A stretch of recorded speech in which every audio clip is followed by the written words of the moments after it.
ವಚನ ಮಳೆಯಾಗಿ ಸುರಿಯುವುದು, ಸತ್ಯ ಹೂವಾಗಿ ಹರಳುವುದು. ಸತ್ಯ ಸತ್ಯವೇ, ಸತ್ಯ ಸತ್ಯವೇ, ಸತ್ಯ ಸತ್ಯವೇ. ದೇವರ ಪರಿಶುದ್ಧವಾದ ನಾಮಕ್ಕೆ ಸ್ತೋತ್ರವಾಗಲಿ. ಅಗಾಪೆ ಗಾಸ್ಪೆಲ್ ಮಿನಿಸ್ಟ್ರೀಸ್ನ ಸತ್ಯಂ ಸತ್ಯವೇ ಅನ್ನುವಂಥ ಈ ಸುವಾರ್ಥ ಸಂದೇಶಕ್ಕೆ ಕ್ರಿಸ್ತನ ಪ್ರೀತಿಯಲ್ಲಿ ನಿಮ್ಮೆಲ್ಲರನ್ನ ನಾನು ಸ್ವಾಗತಿಸುತ್ತೇನೆ. ಸತ್ಯ ಸತ್ಯವೇ, ಸತ್ಯ ಸತ್ಯವೇ. ಶಿಕ್ಷಕರಿಗೆ ಕ್ರಿಸ್ತನ ನಾಮದಲ್ಲಿ ವಂದನೆಗಳು.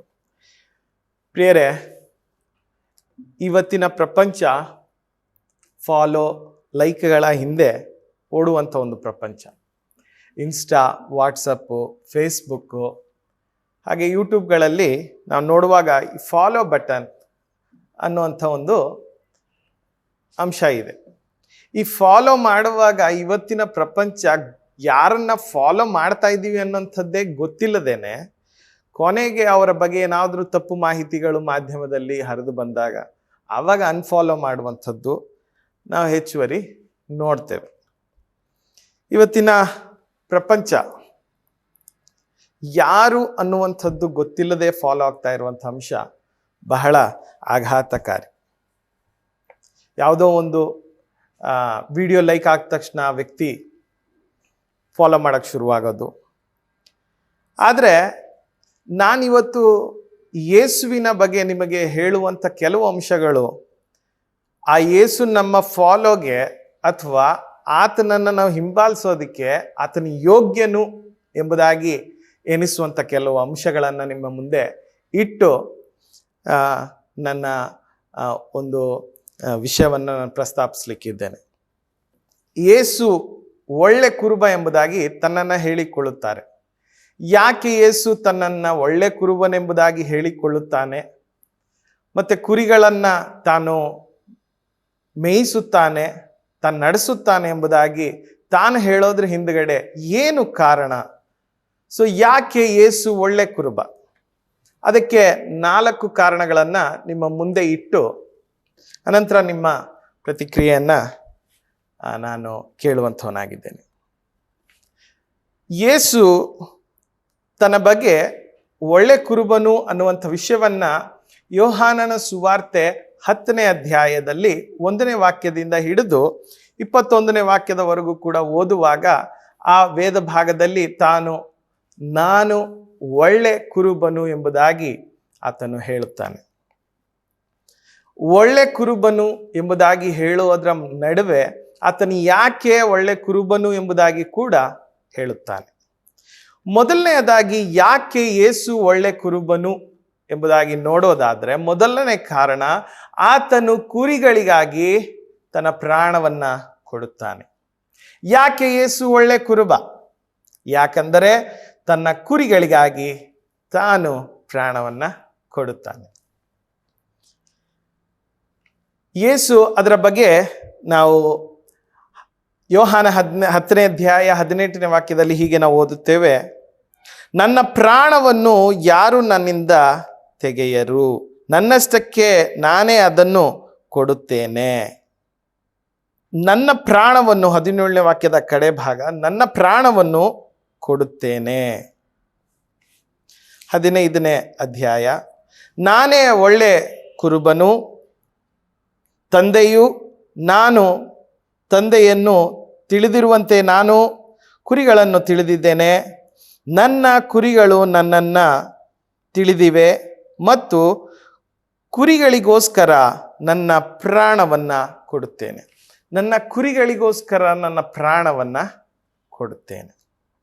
ಹಾಗೆ 11ನೇ ವಾಕ್ಯದಲ್ಲೂ ಕೂಡ ನಾವು ಅದನ್ನು ಓದಬಹುದು. ನಾನೇ ಒಳ್ಳೆ ಕುರುಬನು, ಒಳ್ಳೆ ಕುರುಬನು ತನ್ನ ಕುರಿಗಳಿಗೋಸ್ಕರ ತನ್ನ ಪ್ರಾಣವನ್ನು ಕೊಡುತ್ತಾನೆ. ನಾನೇ ಒಳ್ಳೆ ಕುರುಬನು, ತನ್ನ ಕುರಿಗಳಿಗೋಸ್ಕರ ತನ್ನ ಪ್ರಾಣವನ್ನು ಕೊಡುತ್ತಾನೆ. ಪ್ರಿಯರೇ, ಯೇಸು ಹೇಳ್ತಾ ಇರುವಂಥದ್ದು ಪ್ರಾಣ ಕೊಡುವಂತಹ ವಿಷಯಕ್ಕೆ ಬಂದಾಗ ಕುರಿಗಳು ಯಾವಾಗ ಕುರುಬನ ಪ್ರಾಣವನ್ನ ಎಕ್ಸ್ಪೆಕ್ಟ್ ಅಥವಾ ಕುರುಬನಿಂದ ಒಂದು ಪ್ರೊಟೆಕ್ಷನ್ ಅನ್ನ ಯಾವಾಗ ಎಕ್ಸ್ಪೆಕ್ಟ್ ಮಾಡ್ತಾವಂದ್ರೆ, ಯೇಸು ಹೇಳಿದಂಥ ಒಂದು ಸಾಮ್ಯ, ಕುರಿ ಮೇಯಿಸ್ತಾ ಇರುವಂಥ ಸಮಯದಲ್ಲಿ ತೋಳ ಬರಬಹುದು, ಕರಡಿ ಬರಬಹುದು. ಆ ಸಮಯದಲ್ಲಿ ಕುರಿ ತನ್ನನ್ನ ಪ್ರೊಟೆಕ್ಟ್ ಮಾಡಲಿ ಎಂಬುದಾಗಿ ಕುರುಬನ ಕಡೆಗೆ ನೋಡುವಾಗ ಕುರುಬನು ಬಿಟ್ಟು ಓಡಿ ಹೋಗುವಂತಹ ಅನೇಕ ಸಂದರ್ಭಗಳು, ತನ್ನ ಪ್ರಾಣವನ್ನ ಉಳಿಸಿಕೊಳ್ಳೋದಕ್ಕೆ ಕುರಿಯ ಪ್ರಾಣವನ್ನ ಬಲಿ ಕೊಡುವಂತಹ ಸಂದರ್ಭ ಬರುತ್ತೆ. ಆದರೆ ಯೇಸು ಅಂಥ ಸಂದರ್ಭದಲ್ಲಿ ನಾನು ನನ್ನ ಪ್ರಾಣವನ್ನ ಕೊಡುತ್ತೇನೆ ಎಂಬುದಾಗಿ ಯೇಸು ಹೇಳುವಂಥದ್ದನ್ನ ನಾವಿಲ್ಲಿ ನೋಡುತ್ತೇವೆ.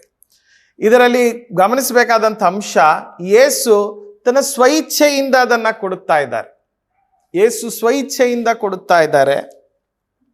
ಅನಂತರ ತನ್ನದಾಗಿರೋದಕ್ಕಾಗಿ, ತಾನು ಆ ಕುರಿಗಳಿಗೆ ಯಜಮಾನನಾಗಿರೋದಕ್ಕಾಗಿ, ಆ ಕುರಿಗಳನ್ನ ಗೊತ್ತು ಮಾಡಿರುವಂಥವನಾಗಿರೋದಕ್ಕಾಗಿ ತಾನು ಪ್ರಾಣವನ್ನ ಕೊಡುತ್ತಾನೆ. ಅಷ್ಟು ಮಾತ್ರವಲ್ಲ, ನಾವು ನೋಡ್ತೇವೆ ಕುರಿಗಳಿಗೋಸ್ಕರ ಪ್ರಾಣ ಕೊಡುತ್ತಾನೆ ಎಂಬುದಾಗಿ. ಕುರಿಯ ಬದಲಾಗಿ ಆತನು ಪ್ರಾಣವನ್ನ ಕೊಡುತ್ತಿದ್ದಾನೆ. ಪ್ರಿಯರೇ, ಕುರಿ ಅಂದ್ರೆ ಯಾರು? ಕುರಿ ಅಂದ್ರೆ ಅಂದಿನ ಕಾಲದ ಇಸ್ರಾಯೇಲರಾಗಿರಬಹುದು, ಯೇಸುವನ್ನ ನಂಬಿ ಹಿಂಬಾಲಿಸ್ತಾ ಇದ್ದಂಥವರಾಗಿರಬಹುದು. ಯೇಸು ಅವರಿಗಾಗಿ ಪ್ರಾಣವನ್ನ ಕೊಡುತ್ತೇನೆ ಎಂಬುದಾಗಿ ಯೇಸು ಹೇಳ್ತಾ ಇದ್ದಾರೆ. ಚರಿತ್ರೆಯಲ್ಲಿ 2026 ವರ್ಷಗಳ ಹಿಂದೆ ಯೇಸು ತನ್ನ ಪ್ರಾಣವನ್ನ ಆ ಕುರಿಗಳಿಗೋಸ್ಕರ, ಅಂದ್ರೆ ಅವರು ಮಾಡಿದಂಥ ಪಾಪದ ಶಿಕ್ಷೆಗೋಸ್ಕರ ಯೇಸು ತಾನು ಮರಣವನ್ನ ಅಪ್ಪಿಕೊಂಡ. ಪ್ರಿಯರೇ, ಯೇಸು ಒಳ್ಳೆ ಕುರುಬ. ಯಾಕಂದ್ರೆ ಆತನು ಕುರಿಗಳಿಗೋಸ್ಕರ ಪ್ರಾಣವನ್ನ ಕೊಡುತ್ತಾನೆ. ಕುರಿಯನ್ನ ಕಾಪಾಡೋದಕ್ಕಾಗಿ ಕೆಲವರು ದಾರ ಕಟ್ಟೋದುಂಟು, ಆದ್ರೆ ಕೆಲವರು ದಾರ ಕುರಿಯ ಕತ್ತಿಗೆ ಸಾಯಿಸೋದಕ್ಕಾಗಿ ಕಟ್ಟಬಹುದು. ಮನುಷ್ಯರು ಇವತ್ತು ದಾರವನ್ನ ಕಟ್ಟೋದು ನಾವು ನೋಡ್ತೀವಿ ಅಲ್ವಾ? ಆದ್ರೆ ಕೆಲವು ಸರಿ ಅದು ನೇಣಿನ ದಾರ ಆಗಿರತ್ತೆ, ಕೊನೆಗದ ಆಮೇಲೆ ಗೊತ್ತಾಗತ್ತೆ. ಆದ್ರೆ ಯೇಸುವನ್ನ ಹಿಂಬಾಲಿಸುವುದಕ್ಕೆ ನೀವು ಮನಸ್ಸು ಮಾಡುವಂಥವ್ರು ಒಂದು ತಿಳಿಬೇಕು, ಯೇಸು ಆತನು ಪ್ರಾಣ ಕೊಟ್ಟು ನಿಮ್ಮನ್ನು ಉಳಿಸ್ತಾನೆ ಹೊರತು ನಿಮ್ಮ ಪ್ರಾಣವನ್ನ ಕಳೆಯೋದಕ್ಕೆ ಆತನ ಇಷ್ಟಪಡೋದಿಲ್ಲ. ಒಂದನೇ ವಿಚಾರ ಅದು. ಯಾಕೆ ಯೇಸುವನ್ನ ಹಿಂಬಾಲಿಸ್ಬೇಕಂದ್ರೆ ಆತನು ನಿಮಗೋಸ್ಕರ, ನನಗೋಸ್ಕರ ಪ್ರಾಣ ಕೊಡೋದಕ್ಕೆ ಹಿಂತೆಗೆದೆ ಪ್ರಾಣ ಕೊಟ್ಟಿರುವಂಥವನು ಆತನಾಗಿದ್ದಾನೆ. ಎರಡನೆಯ ಕಾರಣ, ಯಾಕೆ ಯೇಸು ಒಳ್ಳೆ ಕುರುಬ, ಯಾಕೆ ಆತನು ನಮ್ಮ ಹಿಂಬಾಲಿಕೆಗೆ ಆತನು ಯೋಗ್ಯನು ಅಂತ ಹೇಳಿದ್ರೆ, ಕುರಿಗಳನ್ನ ಚೆನ್ನಾಗಿ ಅರಿತಿರುವವನು ಆತನಾಗಿದ್ದಾನೆ, ಕುರಿಗಳನ್ನ ಬಲ್ಲವನು ಆತನಾಗಿದ್ದಾನೆ. ಯೋಹಾನ 10ನೇ ಅಧ್ಯಾಯದ 3ನೇ ವಾಕ್ಯದಲ್ಲಿ ನಾವು ಹೀಗೆ ಓದುತ್ತೇವೆ, ಕುರಿಗಳನ್ನ ಹೆಸರಿನಿಂದ ಕರೆಯುತ್ತೇನೆ ಎಂಬುದಾಗಿ ಆತನು ಹೇಳುತ್ತಾನೆ. ಮೊನ್ನೆ ಒಂದು ವಿಡಿಯೋ, ಶಾರ್ಟ್ಸ್ ವಿಡಿಯೋ ಒಂದು ನೋಡ್ತಾ ಇದ್ದೆ. ಅದರಲ್ಲಿ ಅಂಬಾನಿಯವರ ಮಿಸ್ಸಸ್ ನೀತಾ ಅಂಬಾನಿ ಅವರು ತನ್ನ ಮಗಳು ನೇಹ, ಆ ನೇಹ ಮಗಳು, ಸ್ವಂತ ಮಗಳು, ಆದರೆ ಆಕೆನ ಇಂಟ್ರಡ್ಯೂಸ್ ಮಾಡುವಾಗ ಆ ತಾಯಿ ಆ ಹೆಸರನ್ನ ಹೇಳಲಿಕ್ಕೆ ಆಗ್ತಾ ಇಲ್ಲ. ಮರ್ತೋಗಿ ನನ್ನ ಮಗಳು ಅಂತ ಹೇಳ್ತಾ ಇರುವಾಗ ಪಕ್ಕದಲ್ಲಿದ್ದಂಥ ಮಗಳು ನೇಹ ಎಂಬುದಾಗಿ ತಾನು ತಾಯಿಗೆ ಹೇಳ್ತಾಳೆ. ಆಗ ನೇಹ ಎಂಬುದಾಗಿ ಜ್ಞಾಪಕ ತೆಗೆದುಕೊಂಡು ಅಲ್ಲಿ ತಾಯಿ ಇಂಟ್ರಡ್ಯೂಸ್ ಮಾಡಿಸೋದನ್ನ ನಾವು ನೋಡ್ತೇವೆ. ತಾಯಿಯ ಮಗುವನ್ನ ಮರೆಯುವಂಥ ಪ್ರಪಂಚ ನಮ್ಮ ಕಣ್ಣು ಮುಂದೆ ಇದೆ. ಆದರೆ ಯೇಸು ಕುರಿಯ ಹೆಸರನ್ನ ಬಲ್ಲವನಾಗಿದ್ದಾನೆ. ಯೇಸು ಹೆಸರನ್ನ ಕರೆದಂಥ ಘಟನೆಗಳು ಬೈಬಲಿನಲ್ಲಿದ್ದಾವೆ. ಯಾರ್ಯಾರ ಹೆಸರು ಕರೆದ್ರು ಎಂಬುದಾಗಿ ನಾವು ಸುವಾರ್ತೆಗಳಲ್ಲಿ ಓದುವಾಗ ನಮಗೆ ಕಂಡು ಬರ್ತದಂದ್ರೆ, ದಾರಿಯ ಮೇಲೆ ಒಂದು ಮರದ ಮೇಲೆ ಇದ್ದಂಥ ಜಕಾಯನೇ ತಟ್ಟನೆ ಇಳಿದು ಬಾ ಎಂಬುದಾಗಿ ಕರೀತಾರೆ. ದಡದಲ್ಲಿ, ಗಲಿಲಾಯ ಸಮುದ್ರದ ದಡದಲ್ಲಿ ಮೀನುಗಳನ್ನ ಹಿಡಿಯೋದಕ್ಕೆ ಹೋಗಿ ಬಲೆಗಳನ್ನ ಕ್ಲೀನ್ ಮಾಡ್ಕೊಳ್ತಾ ಇದ್ದಂಥ ಸಿಮೋನ, ಆಂದ್ರೇಯ, ಯೋಹಾನ, ಯಾಕೋಬ ಇವರನ್ನ ಹೆಸರಿಡಿದು ಬನ್ನಿ ಎಂಬುದಾಗಿ, ಸಿಮೋನ, ಆಂದ್ರೇಯ, ನಿಮ್ಮನ್ನ ಮನುಷ್ಯರನ್ನ ಹಿಡಿಯುವ ಬೆಸ್ತರನ್ನಾಗಿ ಮಾಡುತ್ತೇನೆ ಎಂಬುದಾಗಿ ಕರಿತಾನೆ ಯೇಸು. ಹಾಗೆ ಸುಂಕದ ಕಟ್ಟೆಯಲ್ಲಿ ಕೂತಿದ್ದಂಥ ಮತ್ತಾಯನೇ ನನ್ನನ್ನು ಹಿಂಬಾಲಿಸು ಎಂಬುದಾಗಿ ಕರೀತಾನೆ. ಹೀಗೆ ಹೆಸರುಗಳನ್ನು ಯೇಸು ಸ್ವಾಮಿ ಕರೆದಂಥ ಅನೇಕ ಘಟನೆಗಳು, ಭಾಗಗಳು ಉಂಟು. ಸೊ ಹೆಸರು ಹೇಳಿ ಕರೆಯುವಂಥ ಕುರುಬನು ಆತನು. ದೇವರು ನಿಮ್ಮ ಹೆಸರನ್ನ ಬಲ್ಲವನಾಗಿದ್ದಾನೆ. ನಿಮ್ಮ ಪಕ್ಕದ ಮನೆಯಲ್ಲಿ ಇರುವಂಥವರಿಗೆ ನಿಮ್ಮ ಹೆಸರು ಗೊತ್ತಿಲ್ಲದೆ ಇರಬಹುದು, ಆದರೆ ಯೇಸುಗೆ ನಿಮ್ಮ ಹೆಸರು ಗೊತ್ತು. ಆತನ ಹೆಸರನ್ನ ಹಿಡಿದು ಕರೆಯುವಂಥವನಾಗಿದ್ದಾನೆ. ಪ್ರಿಯರೇ, ಕುರಿಗಳ ಹೆಸರನ್ನ ಹಿಡಿದು ಕರೀತಾನೆ. ಅದು ನಮಗೆ ಆತನು ಕುರಿಯ ಬಗ್ಗೆ ಎಷ್ಟು ಗೊತ್ತು ಅನ್ನುವಂಥದ್ದು ಕೂಡ ನಮಗೆ ತಿಳಿದು ಬರ್ತದೆ. ಎರಡನೇದು, ಅದರಲ್ಲಿ ನಾವು ನೋಡುವಾಗ ನಮ್ಗೆ ಅರ್ಥ ಆಗೋದೇನೆಂದ್ರೆ, ಕುರಿಯನ್ನ ಕರೆಯುವಾಗ ಆ ಕುರಿ ಆ ಧ್ವನಿಯನ್ನ ಅದು ಗ್ರಹಿಸ್ತದೆ. ಹೆಸರನ್ನ ಕರೆಯುವಾಗ ಆ ಕುರಿ ಕರಿತಾ ಇರುವಂತ ಧ್ವನಿಗೆ ಪ್ರತಿಕ್ರಿಯಿಸ್ತದೆ. ಆ ಧ್ವನಿ ಯಾರದು ಎಂಬುದಾಗಿ ಗ್ರಹಿಸ್ತದೆ. ಸೊ ಅಷ್ಟೊಂದು ಆತ್ಮೀಯತೆ ಆ ಕುರಿಗೂ ಆ ಒಂದು ಕುರುಬನಿಗೂ ಇದೆ. ಯೇಸುವನ ಸ್ವರವನ್ನ, ಯೇಸುವಿನ ಮಾತುಗಳಿಗೆ ಹೂಗೊಡುವಂಥ ಪ್ರತಿಯೊಬ್ಬರು ತಿಳಿಬೇಕಾದಂಥ ಒಂದು ವಿಷಯ ಏನಂದ್ರೆ, ನೀವು ಆತನ ಕುರಿ, ಅದಕ್ಕಾಗಿಯೇ ಯೇಸುವಿನ ಮಾತುಗಳಿಗೆ ನೀವು ಪ್ರತಿಕ್ರಿಯಿಸ್ತಿದ್ರಿ. ಕೆಲವರು ಪ್ರತಿಕ್ರಿಯಿಸ್ತಿಲ್ಲ ಅಂತ ಹೇಳಿದ್ರೆ ಆತನ ಕುರಿ ನೀವಲ್ಲ ಅನ್ನುವಂಥದ್ದು ನಾವು ಗ್ರಹಿಸಬೇಕು. ಆದರೆ ಆತನ ಕುರಿಯನ್ನ ಆತನು ಚೆನ್ನಾಗಿ ಆತನು ಬಲ್ಲವನಾಗಿದ್ದಾನೆ. ಅದಕ್ಕಾಗಿ ಆತನ ಹೆಸರು ಹಿಡಿದು ಕರೀತಾನೆ. ಆ ಹೆಸರು ಕರೆಯುವಾಗ ಕುರಿ ಪ್ರತಿಕ್ರಿಯಿಸ್ತದೆ ಎಂಬುದಾಗಿ ನಾವು ನೋಡಿ ಬರ್ತೇವೆ. ಸೊ ಆತನು ಮುಂದೆ ಹೋಗುವಾಗ ಆ ಕುರಿ ಹಿಂಬಾಲಿಸೋದನ್ನ ನಾವು ನೋಡ್ತೇವೆ. ಕುರುಬನು ಹೋಗುವಾಗ ಕುರಿಗಳು ಹಿಂಬಾಲಿಸ್ತವೆ. ಯೇಸು ಸ್ವಾಮಿ ಎಲ್ಲೆಲ್ಲಿ ಹೋಗ್ತಾ ಇದ್ರು, ಶಿಷ್ಯರು ಅಲ್ಲೆಲ್ಲ ಹೋಗ್ತಾ ಇದ್ರು. ಸೊ ಪ್ರಿಯರೇ, ಯೇಸು ಕುರಿಯನ್ನ ಚೆನ್ನಾಗಿ ಬಲ್ಲವನಾಗಿರೋದ್ರಿಂದ ಆತನು ಒಳ್ಳೆಯ ಕುರುಬನು. ಒಂದು ಒಳ್ಳೆಯ ಟೀಚರ್ ಎಲ್ಲ ಸ್ಟೂಡೆಂಟ್ಗಳ ಹೆಸರನ್ನ ಹಿಡಿದು ಕರೀತಾರೆ. ಅವರನ್ನ ಗುಡ್ ಟೀಚರ್ ಹೆಸರು ಹಿಡಿದು ಕರೀತಾರೆ. ಸೊ ಯೇಸು ಸ್ವಾಮಿ ಅದು ಆ ಹೆಸರು ಹಿಡಿದು ಕರೆಯುವಂಥದ್ದು, ಆ ಕುರಿಯ ಬಗ್ಗೆ ತನಗೆ ಎಷ್ಟು ಗೊತ್ತು, ಯಾರು ಅನ್ನುವಂಥದ್ದು ಒಂದು ವೈಯಕ್ತಿಕವಾದಂಥ ಸಂಬಂಧ, ವಿಶೇಷವಾದಂಥ ಒಂದು ಗುರುತು ಆ ಕುರಿಗೆ ತಂದು ಕೊಡತ್ತೆ. ಸೊ ಪ್ರಿಯರೇ, ಯೇಸು ಅದಕ್ಕಾಗಿ ಆತನು ಒಳ್ಳೆಯವನು. ಮೊದಲನೇ ಕಾರಣ, ಯೇಸು ಯಾಕೆ ಒಳ್ಳೆಯವನಂದ್ರೆ, ಆತನು ಕುರಿಗಳಿಗಾಗಿ ತನ್ನ ಪ್ರಾಣವನ್ನ ಲೆಕ್ಕಿಸದೆ ಆತನು ಅದನ್ನ ಕಾಪಾಡೋದಕ್ಕಾಗಿ ತನ್ನ ಪ್ರಾಣ ಹೋದ್ರೂ ಪರವಾಗಿಲ್ಲ ಎಂಬುದಾಗಿ ಪ್ರಾಣ ಕೊಡುತ್ತಾನೆ. ಎರಡನೆಯದಾಗಿ, ಯೇಸು ತಾನು ಯಾರಿಗಾಗಿ ಪ್ರಾಣ ಕೊಡ್ತಾನೋ ಅಥವಾ ತನ್ನನ್ನು ಹಿಂಬಾಲಿಸುವಂತ ಕುರಿಗಳು ಏನಿದ್ದಾವೋ ಆ ಕುರಿಗಳನ್ನ ಬಹಳ ಚೆನ್ನಾಗಿ ಅರಿತಂಥವನು ಆತನಾಗಿದ್ದಾನೆ. ಹಾಗಾಗಿ ನಮ್ಮ ಸ್ಥಿತಿ, ನಮ್ಮ ಪರಿಸ್ಥಿತಿ ಎಲ್ಲವೂ ಯೇಸುಗೆ ಗೊತ್ತಿದೆ. ನಾನು ಯಾರು ಅನ್ನುವಂಥದ್ದು ಯೇಸುಗೆ ಗೊತ್ತಿದೆ. ಸೊ ಅದಕ್ಕಾಗಿ ಆತನು ಒಳ್ಳೆಯ ಕುರುಬನಾಗಿದ್ದಾನೆ.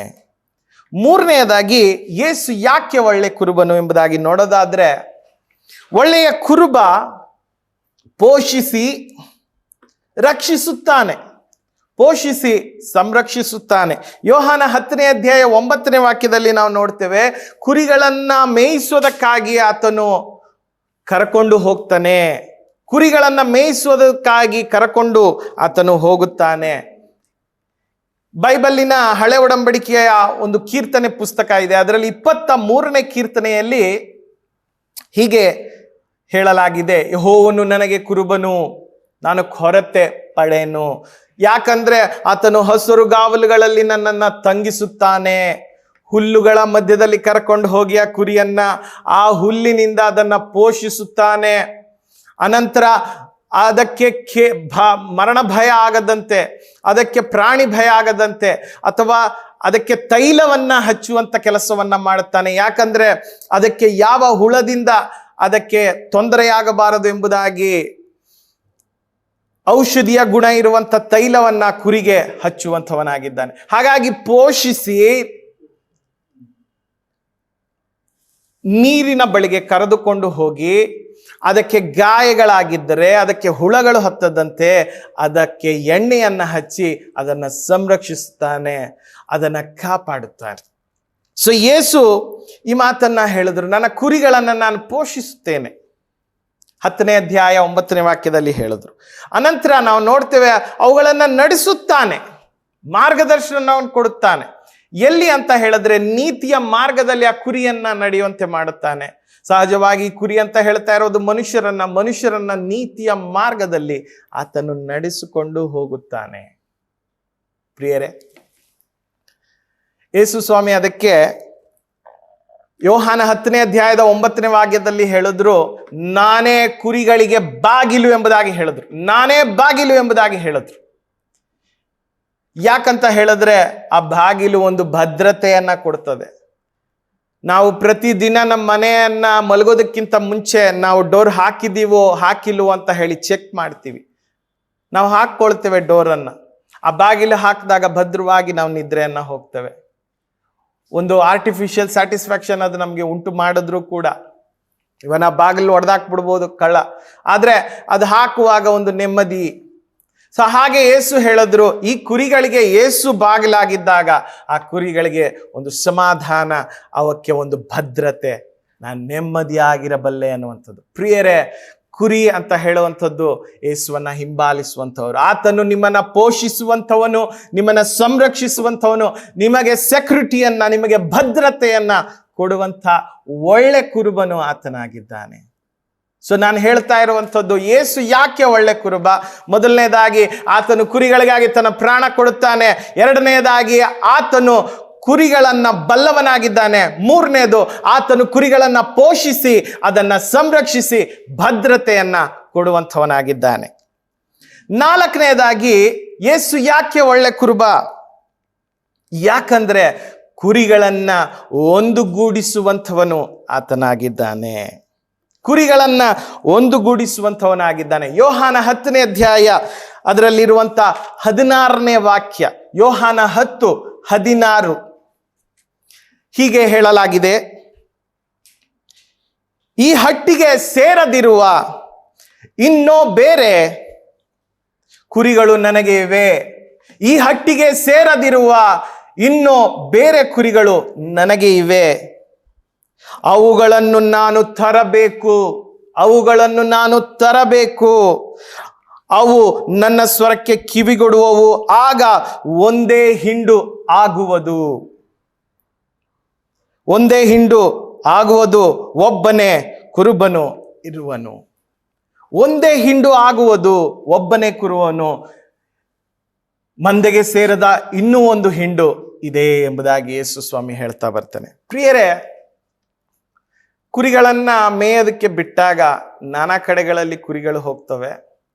ಅವ ಹೆಸರು ಹಿಡಿದು ಕರೀತಾನೆ, ಅದಕ್ಕೆ ಏನ್ ಬೇಕೋ ಮಾಡ್ತಾನೆ ಕುರುಬ. ಅನಂತರ ಈ ಕುರಿಯನ್ನ ಮೇಯಿಸಿದ ನಂತರ ವೈಂಡ್ ಅಪ್ ಮಾಡುವಂಥ ಆ ಕುರಿಗಳನ್ನ ಕರ್ಕೊಂಡು ಮತ್ತೆ ಒಟ್ಟುಗೂಡಿಸಿ ಕರ್ಕೊಂಡು ಹೋಗುವಂಥ ಒಂದು ಸಂದರ್ಭ ಬರುತ್ತೆ. ಸಾಯಂಕಾಲದ ಸಂದರ್ಭನ ಅಥವಾ ಹೋಗುವಂಥ ಒಂದು ಸಂದರ್ಭ ಬರುತ್ತೆ. ಸಹಜವಾಗಿಯೇ ಈ ಸಮಯದಲ್ಲಿ ಒಂದುಗೂಡಿಸುವಂಥ ಕೆಲಸವನ್ನ ಅವರು ಮಾಡ್ತಾರೆ. ಯೇಸು ಇಲ್ಲಿ ಹೇಳ್ತಾ ಇರುವಂಥ ಅಂಶವನ್ನ ಗಮನಿಸಬೇಕು. ಯೇಸು ತಾನು ಒಳ್ಳೆ ಕುರುಬನು ಅಂತ ಹೇಳೋದಕ್ಕೆ ಮುಖ್ಯ ಕಾರಣ ಏನು ಗೊತ್ತಾ? ತನಗಿರುವಂಥ ಕುರಿಗಳು ಮಾತ್ರವಲ್ಲ ಯೇಸು ಒಂದುಗೂಡಿಸೋದು, ಆದರೆ ತನಗಲ್ಲದೆ ಇರುವಂಥ ಕೆಲವು ಕುರಿಗಳು ಆ ಒಂದು ಪೋಷಣೆಗೆ, ಸಂರಕ್ಷಣೆಗೆ, ಆ ಒಂದು ಯೇಸುವಿನ ಮುಖಾಂತರ ಹರಿದು ಬರುವಂಥ ಲಾಭಕ್ಕೆ, ಆ ಪ್ರಾಣ ತ್ಯಾಗದ ಪ್ರಯೋಜನಕ್ಕೆ ಇನ್ನೂ ಒಂದಷ್ಟು ಕುರಿಗಳು ಬರಬೇಕಾಗಿದೆ. ಅದು ಇನ್ಯಾರು ಅಲ್ಲ, ಯಹೂದ್ಯರನ್ನುವಂಥವರು ಕುರಿಗಳು. ಯಹೂದಿಯರು ಅಲ್ಲದೆ ಇರುವಂಥ ಒಂದು ಗುಂಪು, ಇನ್ನೊಂದು ಗುಂಪು ಪ್ರಪಂಚದಲ್ಲಿದೆ. ಹಾಗಾಗಿ ಯೇಸು ಹೇಳ್ತಾ ಇರುವಂಥದ್ದು, ಆ ಗುಂಪನ್ನು ಕೂಡ ನಾನು ಒಟ್ಟಿಗೆ ತರಬೇಕಾಗಿದೆ. ಯಹೂದ್ಯರನ್ನು ಹಾಗೂ ಅನ್ಯರನ್ನು, ಯಹೂದ್ಯರಲ್ಲದೆ ಇರುವವರನ್ನು ಒಟ್ಟಿಗೆ ತಂದು ಒಂದೇ ಮಂದೆ ಮಾಡಿ ಒಬ್ಬನೇ ಕುರುಬನಾಗಿ ಇರುತ್ತೇನೆ ಎಂಬುದಾಗಿ ಯೇಸು ಹೇಳುತ್ತಾ ಬಂದರು. ಪ್ರಿಯರೇ, ಇವತ್ತು ಪ್ರಪಂಚದಲ್ಲಿ ನೋಡುವಾಗ ಯೇಸುವನ್ನ ನಂಬಿದಂಥವರು ಕೇವಲ ಯಹೂದ್ಯರು ಮಾತ್ರವಲ್ಲ, ಯೇಸುವನ್ನ ನಂಬಿದಂಥವರು ಪ್ರಪಂಚದಲ್ಲಿ ನಾನಾ ಕಡೆ ಕೋಟ್ಯಾನು ಜನಗಳಿದ್ದಾರೆ. ಇವರೆಲ್ಲರೂ ಯೇಸು ಹೇಳಿದಂಥ ಮತ್ತೊಂದು ಹಿಂಡು, ಈ ಮತ್ತೊಂದು ಹಿಂಡನ್ನ ಯೇಸು ಒಂದುಗೂಡಿಸಿ ಇವತ್ತು ಅವರಿಗೂ ಕೂಡ ಕುರುಬನಾಗಿ, ಅವರಿಗಾಗಿ ಆ ಪ್ರಾಣದ ಪ್ರಯೋಜನವನ್ನ ಅನುಗ್ರಹಿಸಿ ಅವರಿಗೆ ಪೋಷಣೆಯನ್ನು, ಅವರಿಗೆ ಭದ್ರತೆಯನ್ನು, ಅವರನ್ನ ತನ್ನವರಾಗಿ ಮಾಡಿಕೊಂಡಿದ್ದಾನೆ. ಇವತ್ತು ಅನೇಕರನ್ನ ದೇವರ ಪರಿವಾರಕ್ಕೆ, ದೇವರ ಕುಟುಂಬ ಅನ್ನುವಂಥ ಮಂದೆಗೆ ಅನೇಕರನ್ನ ಸೇರಿಸಿದ್ದಾನೆ ಪ್ರಿಯರೇ. ಸೊ ದೇವರ ಕುಟುಂಬಕ್ಕೆ ಅನೇಕರನ್ನ ಸೇರಿಸಿರೋದ್ರಿಂದ, ಆತನು ಒಂದು ಮಾಡಿರೋದ್ರಿಂದ ಆತನು ಒಳ್ಳೆಯ ಕುರುಬನಾಗಿದ್ದಾನೆ. ಇಷ್ಟೊತ್ತು ನಾನು ನಿಮ್ಮೊಟ್ಟಿಗೆ ಹಂಚಿಕೊಳ್ತಾ ಇದ್ದದ್ದು, ಯೇಸುವನ್ನ ಹಿಂಬಾಲಿಸೋದಕ್ಕೆ ಯೇಸು ತಾನು ಹೇಳ್ತಾ ಇರುವಂಥ ಒಳ್ಳೆ ಕುರುಬನಾಗಿ 4 ಕಾರಣಗಳಿವೆ. ಅವು ಯಾವುವು ಅಂದರೆ, ಯೇಸು ಆತನು ಕುರಿಗಳಿಗಾಗಿ ಪ್ರಾಣ ಕೊಡುತ್ತಾನೆ, ಕುರಿಗಳನ್ನು ಆತನು ಚೆನ್ನಾಗಿ ಬಲ್ಲವನಾಗಿದ್ದಾನೆ. 3ನೇದಾಗಿ ಆತನು ಪೋಷಿಸಿ ಸಲಹುತ್ತಿದ್ದಾನೆ, ಸಂರಕ್ಷಿಸುತ್ತಿದ್ದಾನೆ, ಭದ್ರತೆಯನ್ನ ಅವಕ್ಕೆ ಕೊಟ್ಟಿದ್ದಾನೆ. ಅದಾದ ನಂತರ ನಾವು ನೋಡಿದೆವು, ಆತನು ಕುರಿಗಳನ್ನ ಒಂದಾಗಿ ಇಟ್ಟುಕೊಳ್ಳುವಂಥವನಾಗಿದ್ದಾನೆ, ಒಂದಾಗಿ ಇಟ್ಟುಕೊಳ್ಳುವಂಥವನಾಗಿದ್ದಾನೆ, ಚದರಿಸಿ ಬಿಡುವಂಥವನಲ್ಲ, ಒಂದಾಗಿ ಇಟ್ಟುಕೊಳ್ಳುವಂಥವನಾಗಿದ್ದಾನೆ. ಕೊನೆಗೆ ನಮ್ಮೆಲ್ಲರಿಗೂ ಗೊತ್ತು, ಯೇಸುವನ್ನ ನಂಬಿದಂಥ ವ್ಯಕ್ತಿಗಳಿಗೆ ಯೇಸು ತಾನು ಪ್ರಾಣ ಕೊಡುವಂಥ ಪ್ರಯೋಜನ ಹೊಂದುವಂಥದ್ದು ಮಾತ್ರ ಅಲ್ಲ, ನಿತ್ಯ ಜೀವವನ್ನ ಕೊಡುವಂಥವನಾಗಿದ್ದಾನೆ. ದೇವರ ಜೊತೆಯಲ್ಲಿ ಆ ಜೀವಿತವನ್ನ ನಾವು ಕಳೆಯುವಂತೆ ನಮ್ಮನ್ನು ಒಂದು ಮಾಡುವಂಥವನು ಆಗಿದ್ದಾನೆ ಪ್ರಿಯರೇ. ಇಷ್ಟು ಒಳ್ಳೆ ಕುರುಬನನ್ನ ನಾವು ಹಾಗಾದ್ರೆ ಹಿಂಬಾಲಿಸಬಾರದಾ ಅನ್ನುವಂಥ ಪ್ರಶ್ನೆ, ಅಥವಾ ಹಿಂಬಾಲಿಸ್ತೀರಾ ಇಲ್ಲವೋ ಅನ್ನುವಂಥ ಪ್ರಶ್ನೆಗೆ ಉತ್ತರ ದಯಮಾಡಿ ನೀವು ಕಂಡುಕೊಳ್ಬೇಕಾಗಿ ನಾನು ವಿನಂತಿಸ್ತೇನೆ ಪ್ರಿಯರೇ. ಯೇಸುವನ್ನ ಹಿಂಬಾಲಿಸೋದಕ್ಕೆ ನಾನು ಮತ್ತೊಮ್ಮೆ ನಿಮ್ಮೆಲ್ಲರನ್ನ ಆಹ್ವಾನಿಸುತ್ತೇನೆ. ಆತನು ಒಳ್ಳೆಯ ಕುರುಬನು, ಆತ ನಮಗಾಗಿ ಪ್ರಾಣ ಕೊಟ್ಟಿದ್ದಾನೆ, ಆತನು ನಮ್ಮನ್ನ ಬಲ್ಲವನಾಗಿದ್ದಾನೆ, ಆತನು ನಮ್ಮನ್ನ ಪೋಷಿಸಿ ನಮ್ಮನ್ನ ಸಂರಕ್ಷಿಸಿ ಆತನು ನಮ್ಮನ್ನ ಭದ್ರತೆಯನ್ನ ಕೊಟ್ಟಿದ್ದಾನೆ. ಆತನು ನಮ್ಮನ್ನ ದೇವರ ಕುಟುಂಬವನ್ನ ಒಂದು ಮಾಡಿ ಇಟ್ಟುಕೊಳ್ಳುವಂತಕ್ಕೆ ಆತನು ಪ್ರಯತ್ನವನ್ನ ಮಾಡ್ತಾ ಸಾಗ್ತಾ ಇದ್ದಾನೆ. ಈ ಕ್ಷಣದಲ್ಲಿ ನಾನು ನಿಮ್ಮನ್ನ ಕೇಳ್ತಾ ಇದ್ದೇನೆ, ಈ ಒಳ್ಳೆ ಕುರುಬನು ನಿಮಗೆ ಬೇಕಾ? ಈ ಕುರುಬನನ್ನ ಹಿಂಬಾಲಿಸೋದಕ್ಕೆ ನಿಮಗೆ ಮನಸ್ಸಿದೆಯಾ? ಹಾಗಾದ್ರೆ ಈ ಪ್ರಾರ್ಥನೆಯನ್ನು ಮಾಡ್ರಿ. ಯೇಸುವೇ, ನಾನು ನಿನ್ನ ಕುರಿಯಾಗಿ ನಿನ್ನನ್ನು ಹಿಂಬಾಲಿಸೋದಕ್ಕೆ ನನಗೆ ಸಹಾಯ ಮಾಡು. ಯೇಸುವಿನ ನಾಮದಲ್ಲಿ ಬೇಡುತ್ತೇನೆ ತಂದೆಯೇ, ಆಮೇನ್. ದೇವರು ನಿಮ್ಮನ್ನ ಆಶೀರ್ವದಿಸಲಿ. ಯೇಸುವಿನ ಕುರಿಯಾಗಿ ಯೇಸುವನ್ನ ಹಿಂಬಾಲಿಸ್ತಾ ಬದುಕುವಂಥವರಾಗ್ಲಿ ಎಂಬುದಾಗಿ ಆಶಿಸ್ತಾ ನನ್ನ ಮಾತುಗಳನ್ನ ಮುಗಿಸ್ತೇನೆ. ಕ್ರಿಸ್ತನ ನಾಮದಲ್ಲಿ ವಂದನೆಗಳು. ಈ ಮುಂಜಾನೆ ನಾವು ಕರ್ತನನ್ನು ಆರಾಧಿಸೋಣ. ನಮಗೆ ರಕ್ಷಣೆ ಆನಂದವನ್ನು ನೀಡಿದ ಕರ್ತನನ್ನು ನಾವು ಸ್ತುತಿಸೋಣ, ನಾವು ಆತನನ್ನು ಘನಪಡಿಸೋಣ. ಪ್ರಿಯರೇ, ಬನ್ನಿ.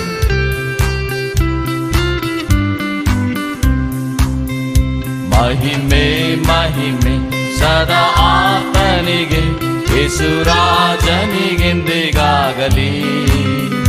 ಮಹಿಮೆ ಮಹಿಮೆ ಸದಾ ಆತನಿಗೆ, ಯೇಸುರಾಜನಿಗೆಂದಿಗಾಗಲಿ. ರಕ್ಷಣಾನಂದವ ನೀಡಿದ ಕರ್ತನ ಎಂದೆಂದು ಹಾಡಿಕೊಂಡಾಡುವೆ. ರಕ್ಷಣಾನಂದವ ನೀಡಿದ ಕರ್ತನ ಎಂದೆಂದು ಹಾಡಿಕೊಂಡಾಡುವೆ. ಆನಂದವೇ ಆನಂದವೇ ಪರಮಾನಂದವೇ, ಸ್ವರ್ಗದಾನಂದವೇ ಎಂದಿಗೂ. ಆನಂದವೇ ಪರಮಾನಂದವೇ, ಸ್ವರ್ಗದಾನಂದವೇ ಎಂದಿಗೂ. ಅತಿ ಘೋರವಾದ ಪಾಪದ ಬಂಧದಿ ನನ್ನನ್ನೆಂದಿಗೂ ಬಿಡಿಸಿದನು. ಅತಿ ಘೋರವಾದ ಪಾಪದ ಬಂಧದಿ ನನ್ನನ್ನೆಂದಿಗೂ ಬಿಡಿಸಿದನು. ಸ್ವಾಮಿ, ನಾನು ಈ ಲೋಕದಲ್ಲಿ ನಿನ್ನ ಸಂಗತಿಗಳ ಕುರಿತು, ದೇವರೇ ನಿನ್ನ ರಾಜ್ಯದ ಕುರಿತು ನಾನು ಕುರುಡನಾಗಿದ್ದೆ. ಆದರೆ ನಿನ್ನ ವಾಕ್ಯದ ಮೂಲಕವಾಗಿ, ನಿನ್ನ ಆತ್ಮನ ಮೂಲಕವಾಗಿ ನನ್ನ ಕುರುಡು ಕಣ್ಣನ್ನು ತೆರೆದೆ. ಈಗ ನನಗೆ ನಿನ್ನ ಸಂಗತಿಗಳು ಕಾಣುತ್ತವೆಂಬುದಾಗಿ ಹಾಡುಗಾರನು ಹಾಡ್ತಾನೆ. ಪ್ರಿಯರೇ, ಈ ಮುಂಜಾನೆ ವೇಳೆಯಲ್ಲಿ ಆತನೊಂದಿಗೆ ಸೇರಿ ನಿರೀಕ್ಷೆಯಿಂದ ನಾವು ಹೀಗೆ ಹಾಡೋಣ.